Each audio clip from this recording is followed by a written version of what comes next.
और सामने विषय आता है तो लगता है भगवत प्राप्ति तो भविष्य में होने वाली है, वर्तमान में इस विषय को भोग लेते हैं और नाम जप से और साधन से पाप नष्ट ही हो जाते हैं और भगवान बड़े कृपालु ही है, तो भविष्य में भगवत प्राप्ति होने में अब कोई संशय नहीं। अगर शरीर से आराम और सुख भोगने की लालसा है तो प्रमाद छाया रहेगा, प्रमाद छाया रहेगा तो आपसे उपासना नहीं बनेगी। बस उसी से साधन का जो ऊर्जा शक्ति होती है वहीं से निकल जाती, फिर साधक वैसे ही रहता है। फिर काफी समय बाद उसके हृदय में एक उदासीन नास्तिकता सी आने लगती है। ये 10वें वर्ष हो गए, कुछ अनुभव में तो आया नहीं। ये 10वें वर्ष में अनुभव आना नहीं, करोड़ों जन्मों में भी अनुभव नहीं आएगा अगर ऐसे करते रहे, और कुछ ही दिनों में अनुभव में आ जाएगा यदि आप ऐसे छोड़ दो, उनके लिए छोड़ दो। मुझे वो प्राप्त करना है इसलिए ये छोड़ो, तो निकुंज में पहुंच जाओगे, देर नहीं लगेगी।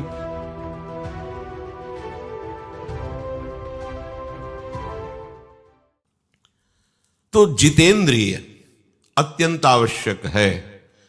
अगर आप इस बात पर ध्यान नहीं दिए तो ये इंद्रियां ही प्रमथन स्वभाव की मन को अधीन करके, मन बुद्धि को अधीन करके इस जगत में ही लगाए हुए है। देख लो, ये सुन लूं, ये छू लूं, स्पर्श कर लूं, देख लूं, खा लूं, सूंघ लूं, बस मन ये 5 इंद्रियों को लेकर के प्रकृति में विचरण करता रहता है। भगवान ने कहा मना कष्टानि इंद्रियाणि प्रकृतिस्थानि कर्षति। मन ये 5 ज्ञान इंद्रियों के साथ ये 6 प्रकृति में सदैव विचरते रहते हैं। उपासक प्रकृति में नहीं विचरता, वो भगवान में विचरता है। वो श्रवणेन्द्रिय से भगवद वार्ता सुनता है, वो प्रभु के रूप का चिंतन करता है, सब में प्रभु की भावना करता है, वो प्रभु का प्रसाद पाता है, वो सूंघता है तो प्रभु के प्रसादी पुष्प इत्र आदि सूंघता है। वो अगर किसी का भी स्पर्श करता है तो भगवत भाव से स्पर्श करता है, किसी कामना से नहीं।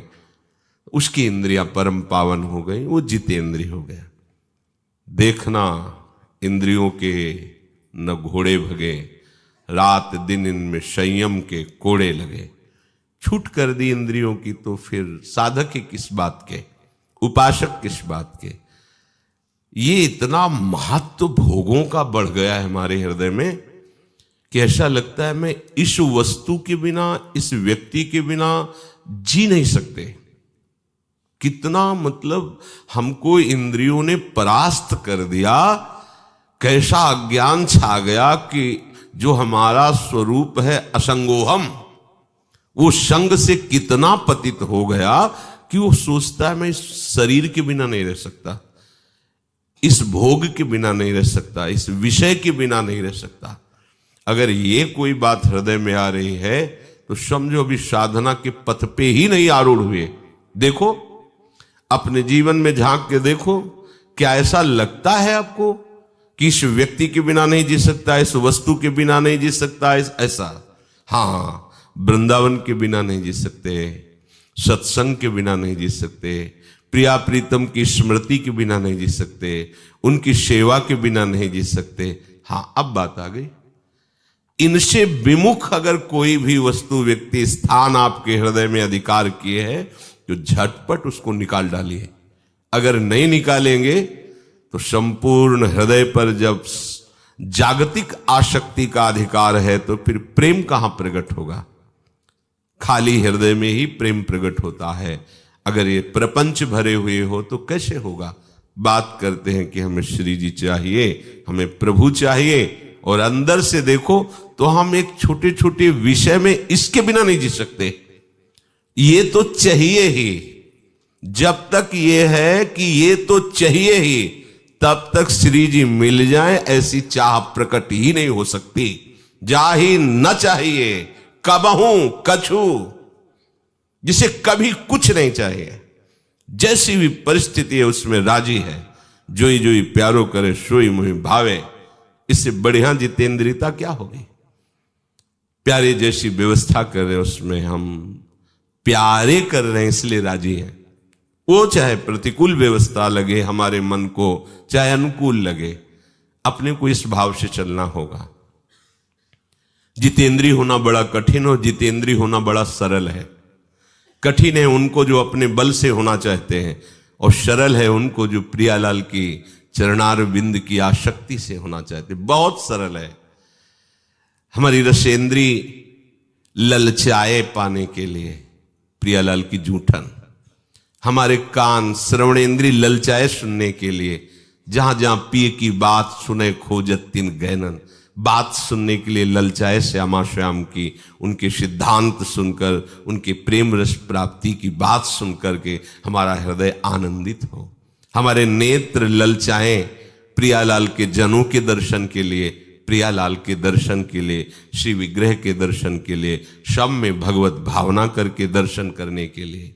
हमारी घ्राणेन्द्री सुगंध के लिए ललचाए प्रियालाल की प्रसादी चरणारविंद में चढ़ी हुई तुलसी पुष्पादि, उनके श्री अंग स्पर्श किया हुआ इत्र आदि, ये हमारी घ्राणेन्द्री ललचाए। तो जितेंद्रिय प्रियालाल के इस संबंध से स्वाभाविक आप हो जाएंगे, आपको कुछ नहीं करना पड़ेगा। और अपने बल से जितेंद्रिय होना बहुत कठिन होता है, क्योंकि कहीं न कहीं अहम की धरा होती है। समेट तो लिया पर बिखरने में देर नहीं लगेगी, और यहां बिखरने लायक ही नहीं रह जाती इंद्रियां, इतनी आसक्त हो जाती है कि फिर उन्हें और किसी वस्तु व्यक्ति स्थान की जरूरत ही नहीं होती। प्रभु कह रहे हैं जितेंद्रिय विशुद्धात्मा। अंतःकरण मलिन तभी होता है जब हमें कोई वस्तु व्यक्ति स्थान प्यारा लगता है। ध्यान देना, हृदय की मलिनता क्या है? संपूर्ण प्रपंच में कुछ भी प्यारा लगना, ये हृदय की मलिनता का लक्षण है। पूरे विश्व ब्रह्मांड में प्रभु के सिवा और कुछ प्यारा लगना, चाहे वो व्यक्ति हो, वस्तु हो, स्थान हो, पद हो, प्रतिष्ठा, कुछ भी, ये हृदय मलिन है। तभी ऐसा, जब हृदय निर्मल होता है तो केवल प्रभु प्यारे लगते हैं, केवल प्रभु। भगवान कह रहे हैं विशुद्धात्मा। जहां किसी भी पदार्थ की प्रियता है, महत्व है, किसी भी व्यक्ति की प्रियता है, किसी पद का महत्व है, कोई भी कामना है, तब तक हृदय मलिन माना जाता है। यही हृदय की मलिनता है। हृदय निर्मल हुआ कि आपको प्रभु को बुलाना नहीं पड़ेगा।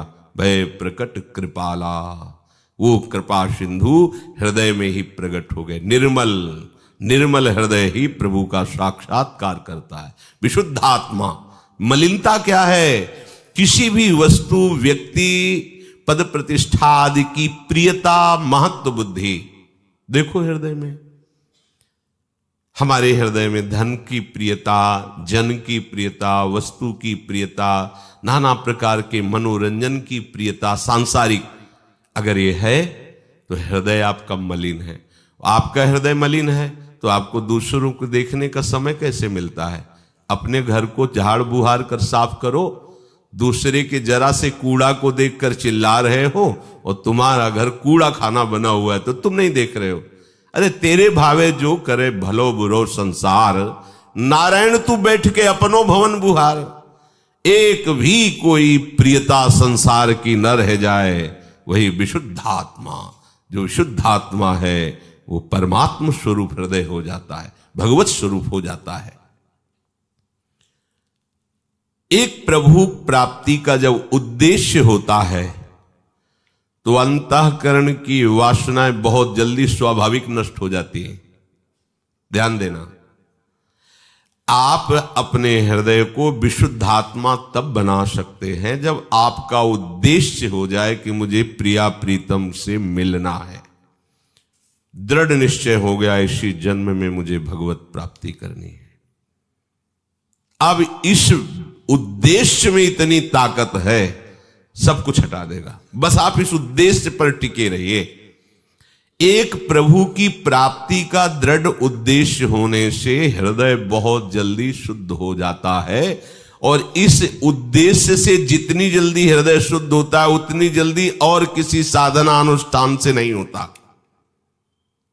इसलिए उपासक का उद्देश्य बन जाए तो महामहिमा में स्वरूप प्रकाशित हो जाए। हृदय से उद्देश्य हो जाए, मुझे भगवत प्राप्ति करनी, मुझे प्रभु की प्राप्ति करनी ही है, ये हृदय से आपके बैठ जाए। अभी बैठा नहीं, बहुत आप वाणी से कह देते हैं, क्योंकि जब हृदय से बैठ जाएगा कि मुझे भगवत प्राप्ति करनी, तो उसका लक्षण क्या है? आपका उद्देश्य भगवत प्राप्ति हो गया, उसका लक्षण क्या है? कैसे जानोगे कि आपका उद्देश्य हो गया? जैसे बहुत दिनों से आपको पानी न मिला हो, अब आपके उद्देश्य में केवल एक बात है, मुझे पानी पिला दे कोई। अब उसके सामने रबड़ी रखिए, उसके सामने एक से एक 56 भोग रखिए, उसका मन क्या, कोई भी इंद्री नहीं कहेगी पाने के लिए। पहली बात उसकी होगी, पहले जल पिला दीजिए। अब केवल उसका उद्देश्य माना जाएगा कि जल ही उद्देश्य है इस समय। ऐसे ही आपके हृदय में जब भगवत प्राप्ति का उद्देश्य आ जाएगा, तो हर इंद्री के भोगने के विषय सामने रख दिए जाएं, तो आपको वैसे ही लगन होनी चाहिए। जैसे जल में आपको डुबो दिया जाए, तो उस समय आपका वो एक ही उद्देश्य रहता है, प्राण बचाना, अर्थात प्राण वायु, श्वास लेना।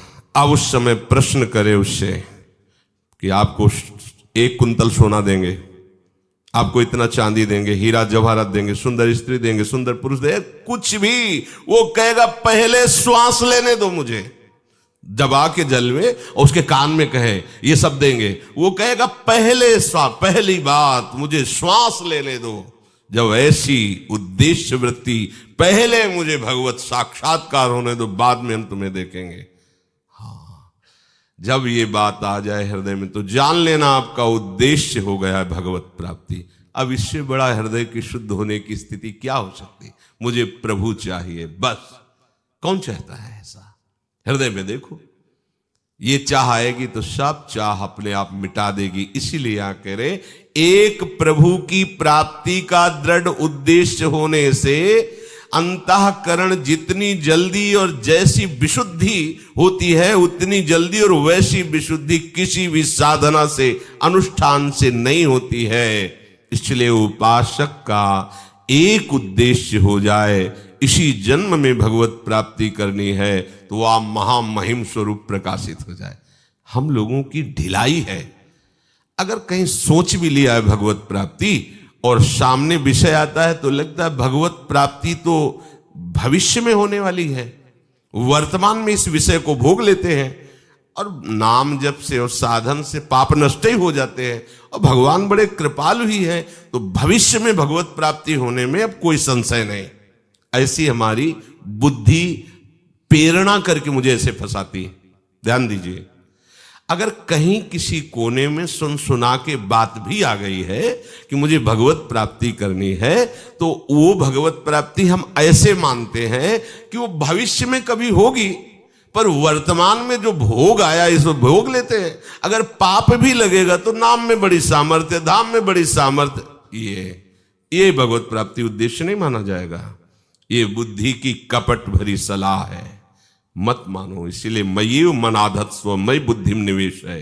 ये बहुत बचो, ये बहुत ठग हैं, ये हमारे अंदर ही ठग हैं जिनसे हम सलाह ले रहे हैं, उसी मार्ग में ले जाएंगे जहां से आपको लूटना है।